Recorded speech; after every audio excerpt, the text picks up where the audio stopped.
Agradecemos a Dios porque nos permite comenzar la grabación de un nuevo tema. Le pido a Dios que me ayude y me dé de su Santo Espíritu para que este tema también pueda ser de beneficio para todos los que lo escuchen. Vamos a hablar una vez más acerca del Espíritu Santo. Vamos a ahondar un poco más a lo que ya habíamos tratado en una ocasión eh, anterior.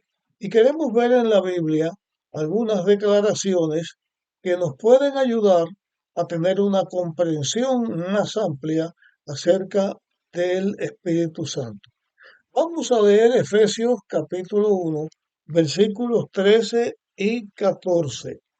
Dice, en él vosotros también, después de oír la palabra de la verdad, el evangelio de vuestra salvación, fuisteis incluidos en Cristo y habiendo creído, fuisteis sellados con el Espíritu Santo prometido. Así que, aceptando a Cristo, entonces el Espíritu Santo nos sella. Y dice en el 14 que es la garantía de nuestra herencia hasta que lleguemos a poseerla para alabanza de su gloria. Así que cuando somos sellados con el Espíritu Santo, eso es nuestra garantía, es la garantía de nuestra herencia hasta que lleguemos a poseerla. Cuando nos entregamos a Cristo, somos sellados por el Espíritu Santo. Y eso es la garantía de nuestra herencia. ¿Cuál es nuestra herencia? Nuestra herencia es la salvación que Dios nos promete, la vida eterna, entrar al reino eterno de Dios, de acuerdo con la promesa de Dios. La garantía es ser sellados con el Espíritu Santo mientras nosotros esperamos hasta que se consuma ese momento cuando Jesús venga y entremos al reino de Dios eterno. Pero mientras estamos en el reino de Dios, en la gracia, y somos hijos de Dios, sellados para la salvación. Vamos a leer también ahora Tito capítulo 3, versículos 3 al 7. Tito, capítulo 3, versículos 3 al 7. Porque en otro tiempo nosotros también éramos insensatos, desobedientes, extraviados, esclavos de diversas pasiones y placeres. Vivíamos en malicia y envidia. Éramos aborrecibles, aborreciéndonos unos a otros. Eso era la experiencia del ser humano, o es la experiencia del ser humano cuando no está en las manos de Dios. Dice ahora, pero cuando se manifestó la bondad de Dios nuestro Salvador y su amor hacia los hombres, nos salvó, no por obras de justicia que nosotros hubiésemos hecho, sino por su misericordia, por el lavado generador y renovador del Espíritu Santo, que derramó en nosotros en abundancia por Jesucristo nuestro Salvador, para que justificados por su gracia seamos herederos según la esperanza de la vida eterna. Esta es la experiencia del cristiano. Antes de entregarnos a Dios, andábamos en esos caminos que no éramos de vida o no eran de vida. Pero cuando nos entregamos a Dios, fuimos regenerados por el lavado, significa por el bautismo. Cuando fuimos bautizados y nos entregamos a Cristo, fuimos regenerados. Quiere decir que el Espíritu Santo hace una obra en nosotros que hace que seamos aptos, capaces de poder estar con Dios en su reino. es la garantía de nuestra salvación. Ahora vamos a leer en segunda de Pedro capítulo 2 y versículos 20 y 21. Aquí nos habla de la inspiración del Espíritu Santo. Dice aquí la palabra, ante todo, saber que ninguna profecía de la Escritura vino por una interpretación privada del mismo profeta, porque ninguna profecía vino jamás por voluntad humana, sino que los santos hombres de Dios hablaron inspirados por el Espíritu Santo. Esta declaración nos dice que toda la Biblia, que es toda escritura, toda la palabra de Dios, toda escritura, es obra del Espíritu Santo que inspira a hombres a los cuales llamó profetas. Y bajo la inspiración del Espíritu Santo se da las escrituras. Y esta inspiración del Espíritu Santo es precisamente también la garantía de que podemos entender las escrituras, aquellas cosas que Dios da para que nosotros las podamos entender. El Espíritu Santo inspiró a los profetas que escribieron. El Espíritu Santo inspira también a la persona cuando lee la Biblia. Y es la obra del Espíritu Santo hacer que nosotros seamos capaces de poder conocer, de poder entender, de poder saber lo que la Biblia dice e interpretarlo. Obra del Espíritu Santo por la inspiración es toda la Biblia y también la capacidad para nosotros entender la Biblia. Otra obra del Espíritu Santo en favor de la iglesia, una obra que es necesaria, no se puede sustituir. Esta obra es que el Espíritu Santo da dones a la iglesia. Y vamos a hablar ahora, o vamos a leer acerca de los dones que el Espíritu Santo da.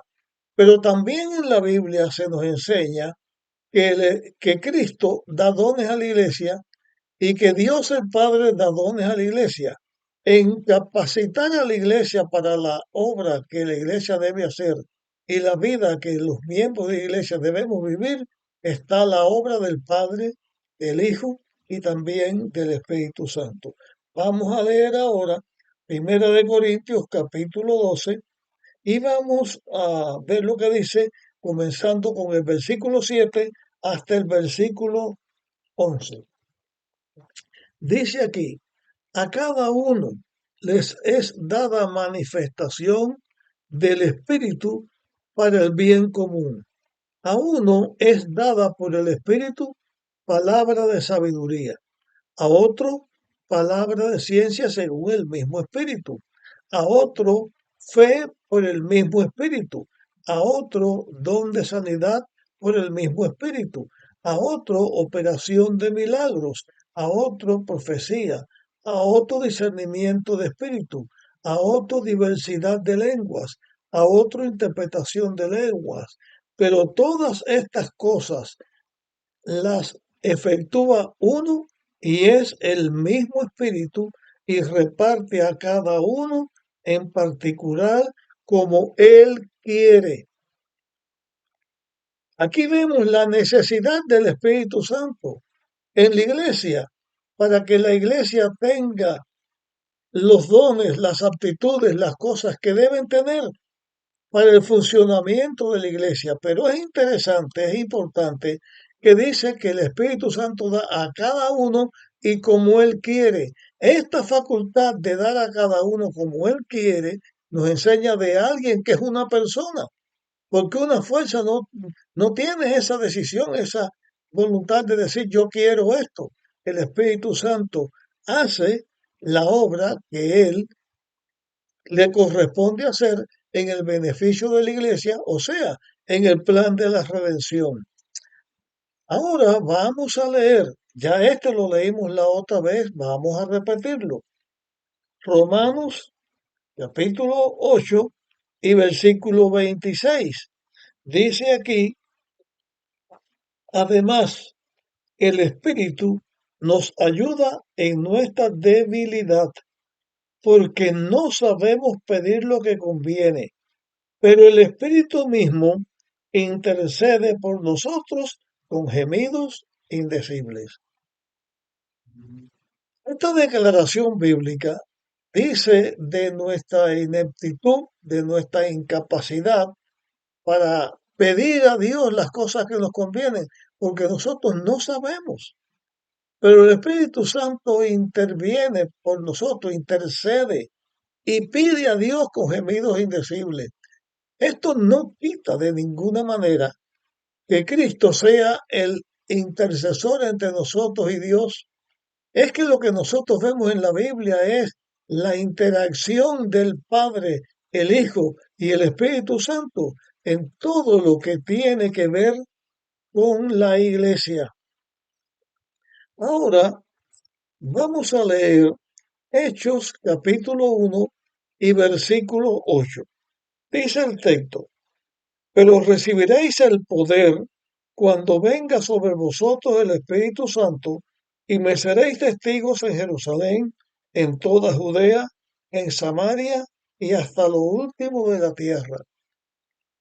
En la iglesia primitiva, ¿cuándo fue que ellos tuvieron la capacidad de ser testigos de Dios? Fueron capaces cuando ellos reciben el Espíritu Santo. Ellos están en oración, reciben el Espíritu Santo y reciben entonces la facultad de ser testigos de Dios, testigos que enseñamos a otros la verdad de Dios porque el Espíritu Santo nos capacita para eso. Sin el Espíritu Santo, los seres humanos no seríamos capaces de poder predicar el Evangelio porque no lo entenderíamos, ni tendríamos la facultad. Pero el Espíritu Santo tiene esta función y ayuda a la iglesia en esta función. Nos capacita para ser testigos de Él. Ahora vamos a leer Juan 16, versículo 8 al 11. Y aquí dice, y cuando Él venga, convencerá al mundo de pecado, de justicia y de juicio. De pecado porque no creen en mí. De justicia porque voy al Padre y no me veréis más. Y de juicio por cuanto el príncipe de este mundo ahora ya está condenado. Así que, el versículo 13, cuando venga el Espíritu de verdad, os guiará a toda la verdad, porque no hablará de sí mismo, sino que hablará todo lo que oiga y os hará saber lo que ha de venir. Si el Espíritu Santo nos convence de todas esas cosas y nos va a hablar de lo que oye, una fuerza oye, o el que escucha significa que está oyendo algo, que lo está asimilando para darlo a otro. Aquí una vez más vemos la interacción del Padre y del Hijo del Espíritu Santo en beneficio de la iglesia. Una vez más, ellos tratan las cosas y cada uno, de acuerdo con lo que cada uno hace, ayuda y actúa en beneficio de la iglesia, haciendo su obra en cada miembro de la iglesia. Ahora, Juan 14, 26. Juan 14, 26. Pero el ayudador, o sea, el consolador, el Espíritu Santo, a quien el Padre enviará en mi nombre, os enseñará todas las cosas y os recordará todas las cosas. Y aquí vemos una vez más, yo digo la Trinidad porque es la palabra que se usa para hablar del Padre, del Hijo y del Espíritu Santo, Podría decir también la deidad. La palabra Trinidad no aparece en la Biblia, pero lo importante es que son tres. Y aquí fíjense, dice, pero el Consolador, el Espíritu Santo, a quien el Padre enviará en mi nombre, el Espíritu Santo, el Padre y en mi nombre es Cristo, dado en beneficio de la iglesia. Y enseña a la iglesia. Miren, el capítulo 14 y el versículo 16, y yo rogaré al Padre y os dará otro ayudador, otro consolador, para que esté con vosotros para siempre. Aquí vemos la obra del Padre, del Hijo y del Espíritu Santo, pero nos hemos detenido un poco más en el Espíritu Santo porque es lo que más controversia ha traído, porque hay personas que ponen el Espíritu Santo a un lado, pero no se puede poner el Espíritu Santo a un lado. Bien, porque es Dios, Padre, Hijo y Espíritu Santo obrando en beneficio de la iglesia. Hasta aquí llegamos con nuestro tema, pero ya lo hemos concluido. Ahora tengo algo más que presentar.